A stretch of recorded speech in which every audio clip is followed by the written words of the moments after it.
અરબ સાગરના કિનારે આવેલા પ્રસિદ્ધ તીર્થધામ એવા ઊંચા કોટલાના દર્શને।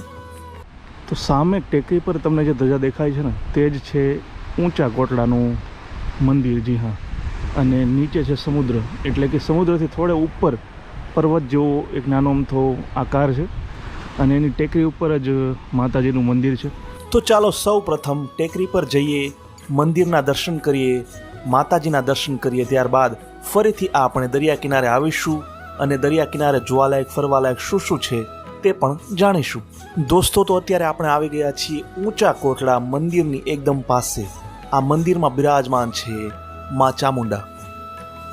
આ મંદિરનો વર્ષો જૂનો ઇતિહાસ છે અને માત્ર ગુજરાત જ નહીં પરંતુ રાજસ્થાન, મધ્યપ્રદેશ અને મહારાષ્ટ્રમાંથી ભાવિકો અહીંયા ઊંચા કોટલા સ્થિત મા ચામુંડાના દર્શન કરવા માટે આવે છે। તો આપણે પણ હવે મંદિરની અંદર જઈશું